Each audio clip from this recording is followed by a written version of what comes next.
Okay, thank you everybody for coming along today. I think I probably know most people, but if you haven't met me, I'm Rob Lennox. I'm CIfA's Head of Policy and Influence. The session today is designed to be just a bit of a quick update on CIfA's advocacy work, a chance to tell you a bit about what we're doing, brief you if you've not been keeping up on some of the major kind of political planning news, and to invite comment from you all to help sort of support and develop CIfA's policy positions. As usual with these lunchtime advocacy CPD things, my intention is to talk for about Hello. 15 to 20 minutes. Hello, mate. Right. Someone just answered a phone call, has their microphone on, just to make you aware. There you go.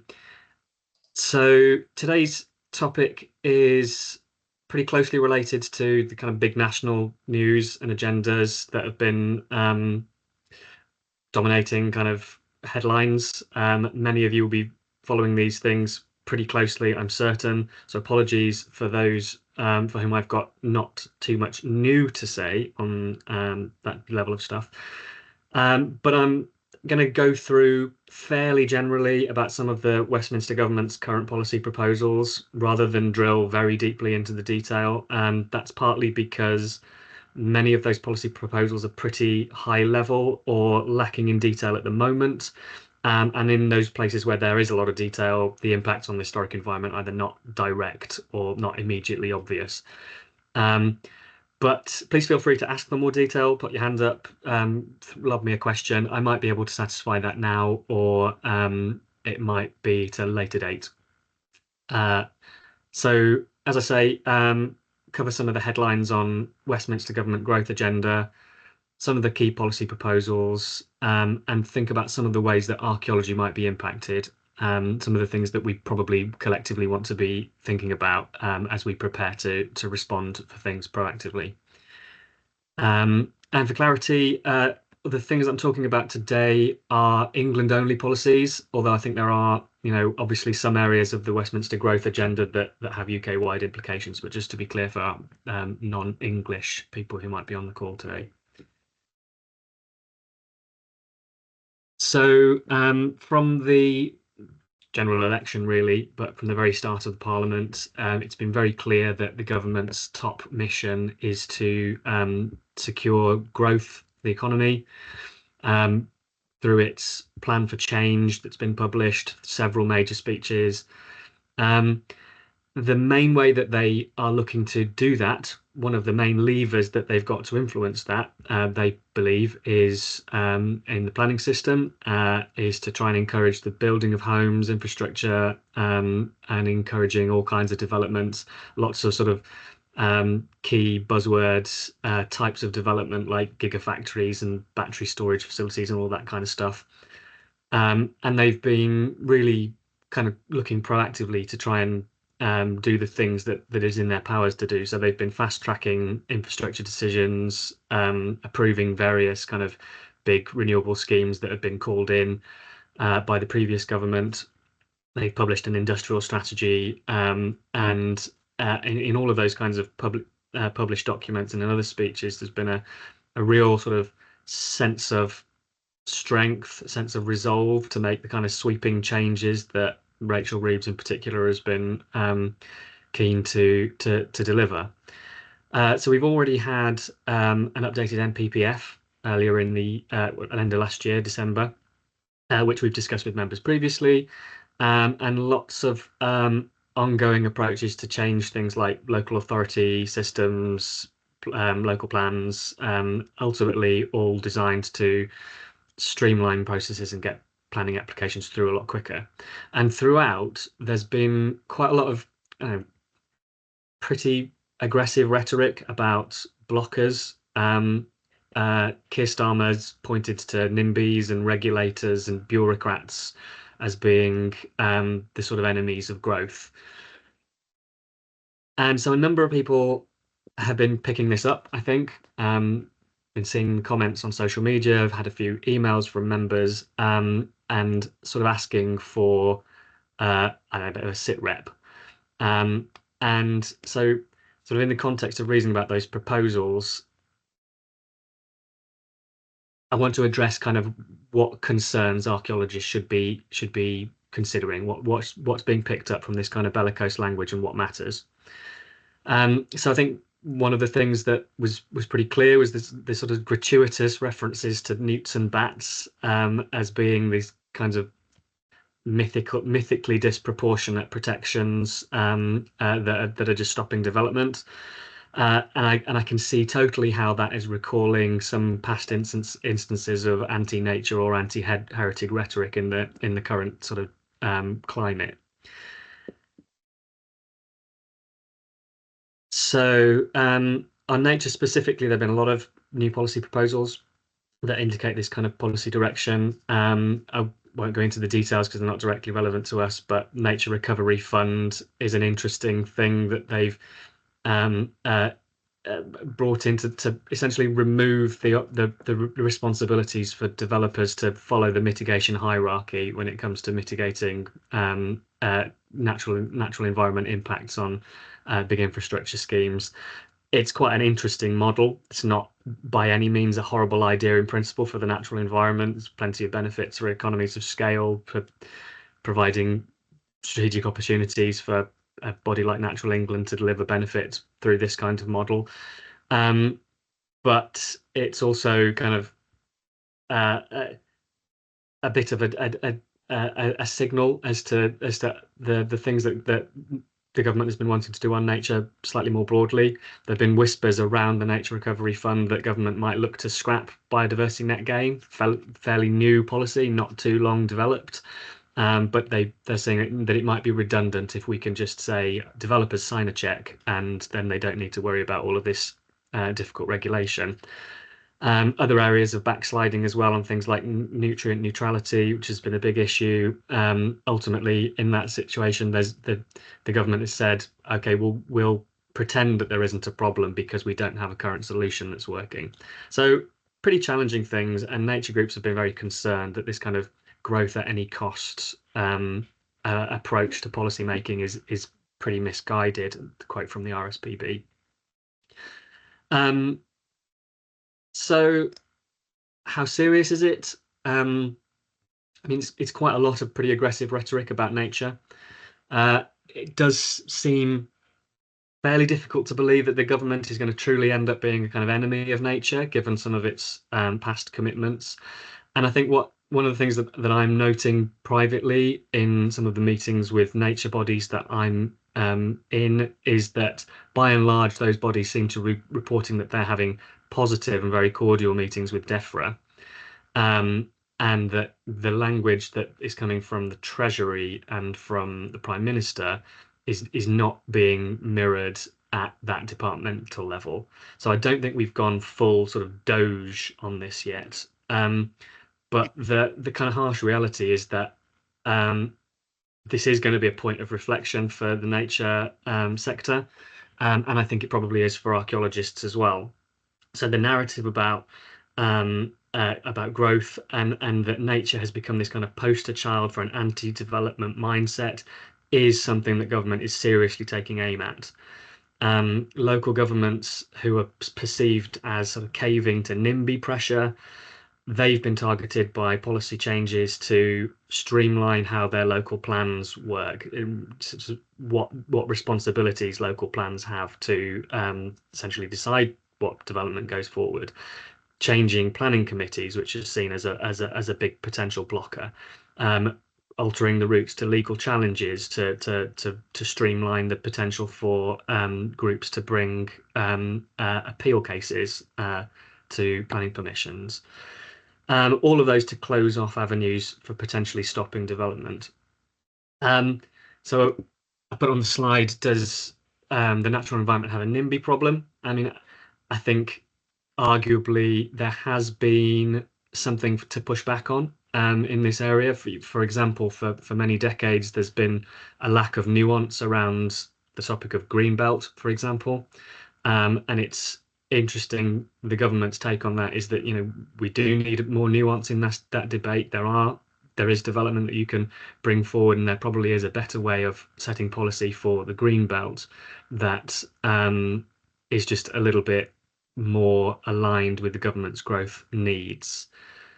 And so people like Tony Juniper, the CEO of Natural England, has got on board with this message. Obviously, he's a government agency, so there's a lot of working towards those government goals that he needs to do.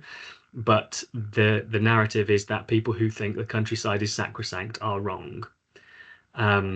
So the rhetoric that there's a zero tolerance for anti-development resistance is something that is real. So one of the things I'm a bit cautious of is this. I've put this little Team Bat, Team Newt logo on the slide. This is something that the Community Planning Alliance put up or sketched out in the days after Rachel Reeves' speech in January, talking about newts and bats. And I think in the past, this kind of muscular lobbying from the nature sector has been quite common. They've been much less concerned about saying a hard no to development in certain conditions. So I'm going to be very interesting to see how those kinds of groups, particularly those community-backed groups like CPRE, are going to adapt to this new government culture. So there's a real risk in this environment that both sides are going to be kind of hopefully unnecessarily, but there's a potential that they will be adversarial. And I wonder whether there will be a little bit of a meeting in the middle, and that the harsh rhetoric will be somewhat mollified by the time policy gets decided. So the challenge for archaeology. I mean, firstly, it's probably useful to say that there have been no public comments made by ministers that I am aware of relating to archaeology being a specific blocker in the same way that it's been talking about nature.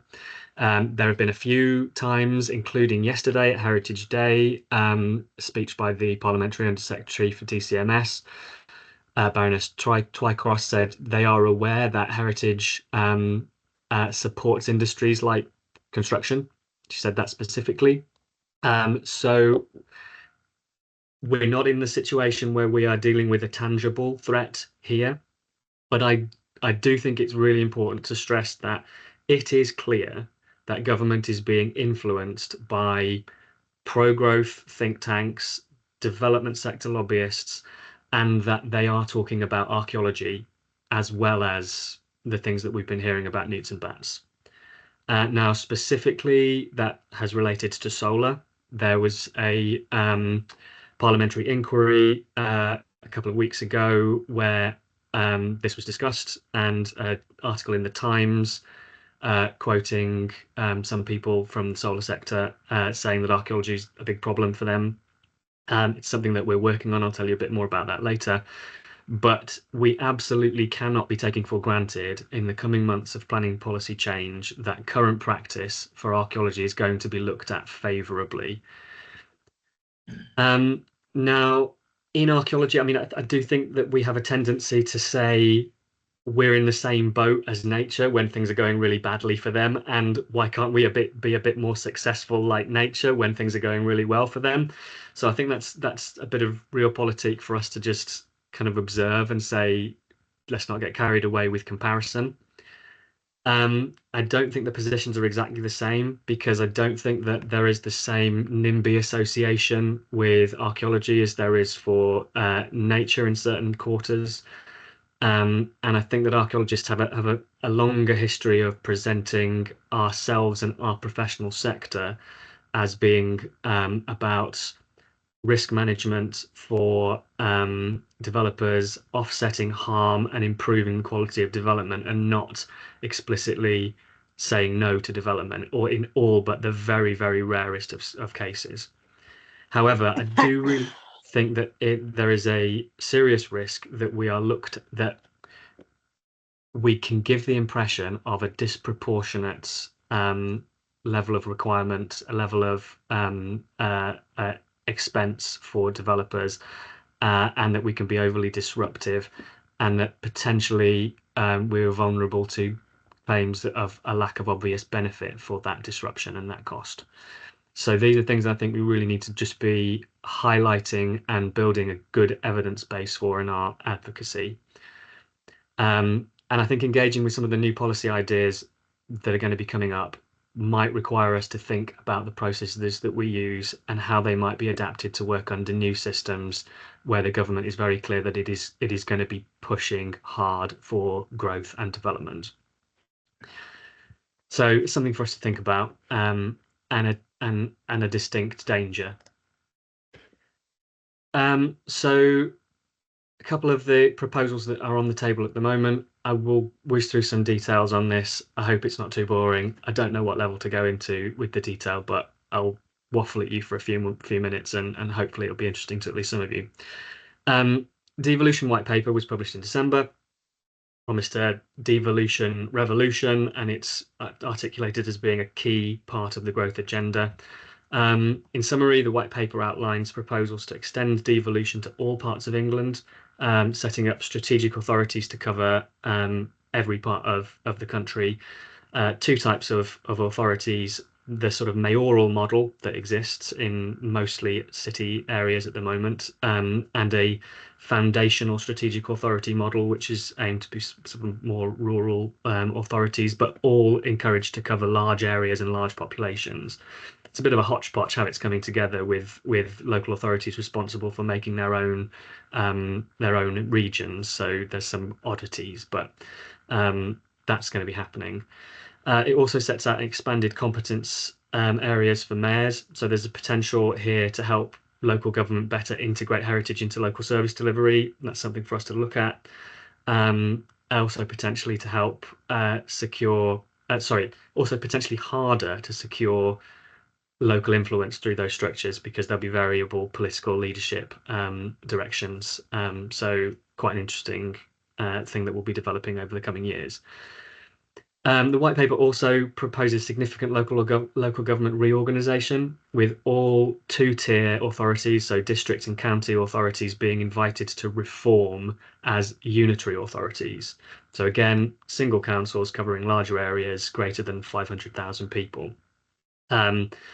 So that could mean quite a lot of impact for how planning teams operate, and where local authority historic environment teams would sit. And I mean, there'll certainly be opportunities there to do things like consolidate smaller historic environment teams, get wider ranges of skills on those teams, better succession planning, all of those kinds of things. But there might also be challenges around losing local expertise if your local city archaeologist gets merged into a much wider county authority. Those kinds of challenges remain to be dealt with. It might also help us to clarify the requirement that we've been begging for to implement the statutory HERs provision from the Levelling Up Act. There was some confusion about who was going to be responsible for that statutory funding for the HERs. It'll be simpler if everybody is a unitary authority, because then that confusion is avoided. Strategic planning is the other thing that the white paper talks about. So they're going to bring back spatial strategies for regions, spatial development strategies, they're going to be called this time. As ever, we're going to need to make sure that those proposals include heritage in the right places. Okay, so the next thing is the Planning and Infrastructure Bill. That's due to be published next week. So it is likely to include a number of things focused on streamlining systems. We've had a consultation about brownfield passports. There's also another recent call for evidence on brownfield passports. They should appear in the bill. Infrastructure, simplifying consultation processes, changes to require national policy statements to be updated every 3 years, things like simplified DCO processes, amended NSIP processes, especially things to making it simpler for solar development to come forward. The planning committee changes that I've mentioned, likely to come be set out in this bill. various things for nature, as I mentioned, the Nature Recovery Fund, EIA replacement with environmental outcome reports, probably likely to be in the bill as well, and local plan making changes. So honestly, I'm not quite sure exactly what issues might intersect with archaeology, but we're going to figure that out when we see the bill next week. Yeah, I'll probably do for that. And then there's so much going on, honestly. I won't dwell on any of these things on my list, other than to say the NPPF is due for a more substantial reform that will run in parallel to the Planning and Infrastructure Bill. And we've been told there will be the opportunity to make sort of minor tweaks to Chapter 16 on the historic environment. I've discussed that with members before, but there's also a potential for that NPPF reform to be looking at growth and changes to encourage growth. So what's CIfA doing? We've recently written to DCMS and MHCLG ministers to talk about these archaeology and growth concerns, the questions coming up through the Times article and some of these committee inquiries. We want to make the case of archaeology's contribution to growth and not as a blocker.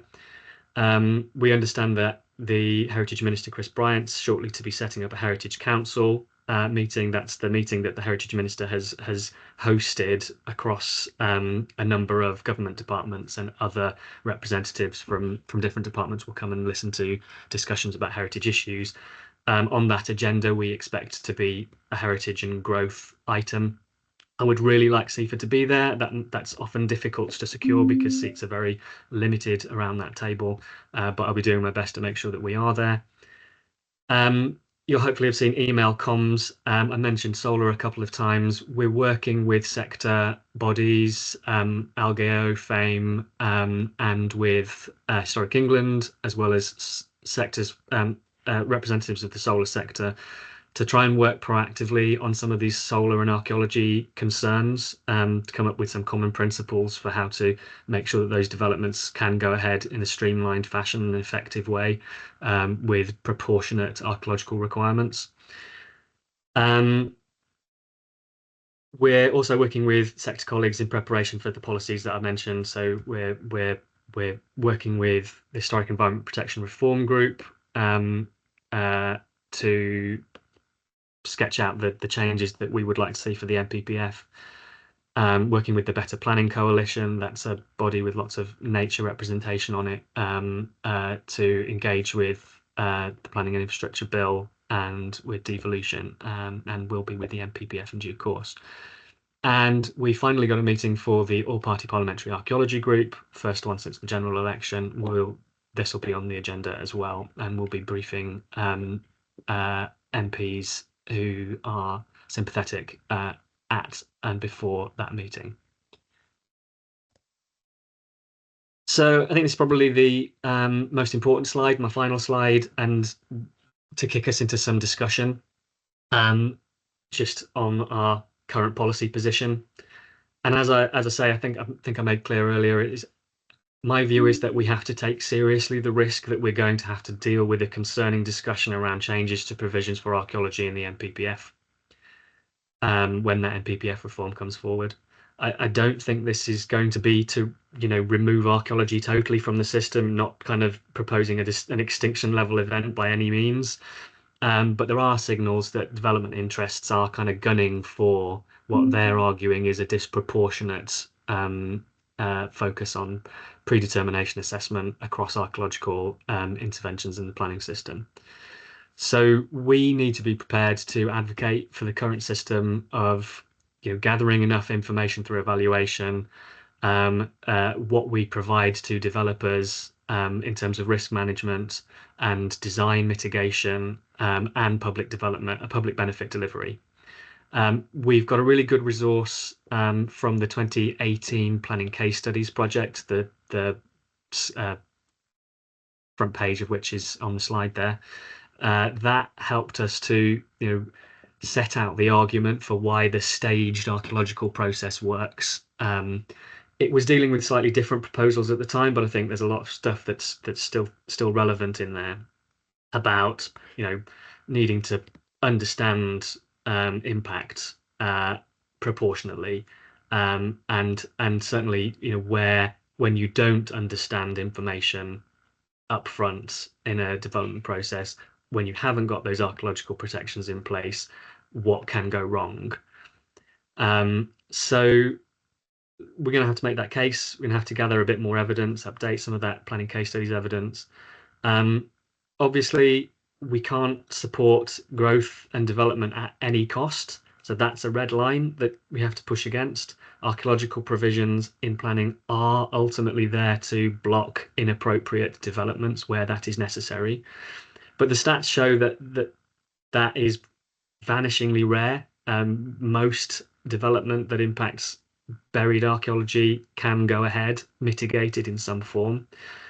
And so in this policy context, with that evidence that we have for how we know archaeology works, what can we be looking at that we might be able to live with if proposals are going to come forward that are going to challenge current processes?